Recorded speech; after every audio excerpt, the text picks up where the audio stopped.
gruesome discovery. Doomsday cult mom Lori Vallow's 2 young children were found murdered. What did her panicked call from prison reveal about them? They're searching the property. The house right now? Coming up next. It's a stranger-than-fiction case that's only grown more shocking and tragic since we began covering it. Doomsday cult mom Lori Vallow's children, JJ and Tylee, disappeared without a trace, and she refused to tell authorities what happened. As authorities all over the country diligently investigated leads connected to Lori and her 5th husband, Chad Daybell, a string of mysterious deaths were uncovered. Now, sadly, we know what happened to the children. For nearly 6 tortuous months, the world has been asking, where are Tylee Ryan and her 7-year-old brother, Joshua JJ Vallow?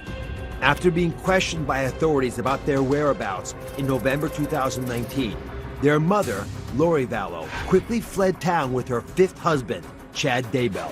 The couple has close ties to several mysterious deaths, including Lori's estranged 4th husband and Chad's previous wife, who shockingly died just weeks before the couple wed. Some members of Lori's family say they fear she's part of a cult focused on preparing for the end of time. In January, the couple was tracked down in Hawaii. And finally, on June 9th, a warrant was executed for Chad Daybell's Idaho home. And a horrific crime scene was discovered in his backyard. The children's remains were found buried in shallow graves. Reportedly, little JJ was wrapped in layers of plastic bound by duct tape, and Tylee's body was burned and dismembered. Authorities believe the bodies had been there since September of 2019. Chad had pleaded not guilty to 2 felony counts of destruction, alteration, or concealment of evidence, and 2 counts of conspiracy. Lori has pleaded not guilty to conspiring to help her husband conceal the bodies. But to date, no one has been charged with the children's grisly murders. Nate Eaton from East Idaho News has been all over the country diligently investigating this case. He joins us now. Nate, you were actually in a helicopter over the Daybell property the day that JJ and Tylee's bodies were discovered. What was that like to witness? Well, we weren't quite sure what we were going to witness. Once we got to the house, we assumed that investigators might be inside of the home. And we got over the property, and there were dozens of police officers there in the yard. And that's when I knew that the focus was on what was in the yard. And we spotted a cadaver dog from the air. And we saw that police had put up that pink tape kind of gridding the area around the fire pit. And that's when it became real that this is pretty bad. They're focusing on the yard. Yeah, I want everyone watching to understand exactly what you're looking at here, how close these poor children's bodies were to Chad Daybell's house. So this is where the bodies were located, and that is the house. And I've got an aerial view that thinks even better. Again, here's where the children were buried, and there's the Daybell house, just yards away from each other. Imagine looking out your window every day for 9 months, knowing 2 innocent children were buried right there. That's what prosecutors are alleging. So, Nate, authorities say Chad Daybell sent his then-wife Tammy a pretty shocking text the day they alleged Tylee was buried on the property. What was it? Yeah, remember at this point, Tammy is still alive. She's the school librarian, and Chad sends her this message. Well, I've had an interesting morning. I felt like I should burn all of the limb debris by the fire pit before it got too soaked by the coming storms. While I did so, I spotted a big raccoon along the fence. I hurried and got my gun, and he was still walking along.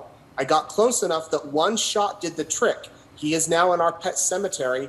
Fun times. Remember, this is the middle of the day. Raccoons are nocturnal animals, so this was an interesting text to send.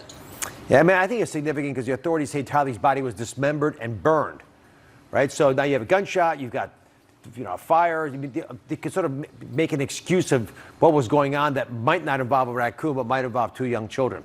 A recent hearing actually had the prosecutors play a jail phone call between Lori and Chad Daybell that occurred while authorities were searching his property, but just before they found the bodies. That timing is important. Listen to this. Hello. Are you okay?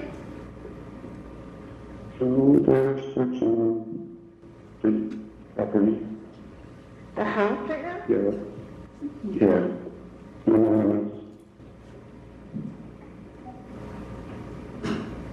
So, Mark Means will be talking to you. Mark Means is Lori's attorney, so Chad is basically telling Lori she'd be hearing from her lawyer soon. Now, later in the call, Chad even suggests that Lori should call her lawyer when they get off the phone. Nate, how surprising was that phone call to you? I think the most surprising element of that call was Chad's demeanor. He was scared. He was nervous.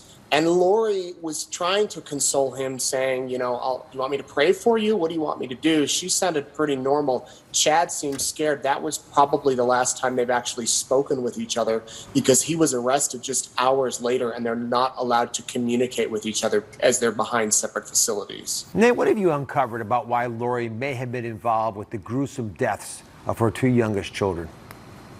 Well, months before JJ and Tylee died, she told at least one friend that her children had turned into zombies, meaning evil spirits had entered their bodies, that they had become dark. And the only way to get rid of these zombies was to either pray them out of the body or to kill them.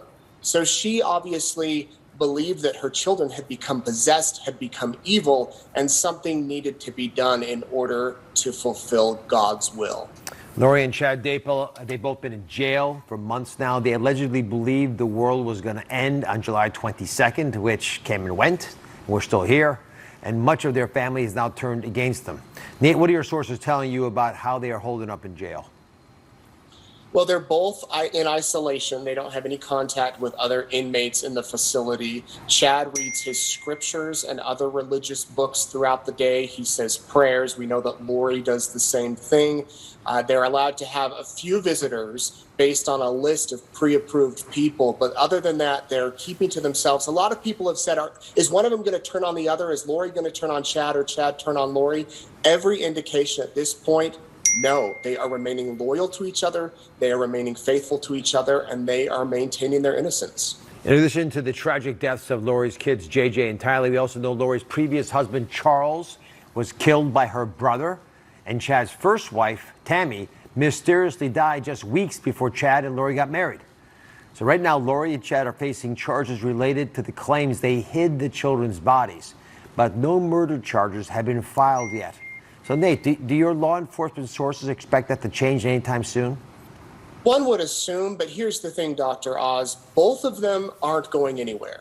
They're behind bars, $1 million bail on each of them. Prosecutors have one shot to get this right when it comes to murder charges. So they're going to take their time. They're going to make sure they have all of the evidence they need. They're going to make sure their case is strong and solid so that when that does happen, whether it be this year, next year, they are ready to take it before a jury. Nate, I want to thank you very much for your superb reporting, as always. Thanks, Dr. Oz.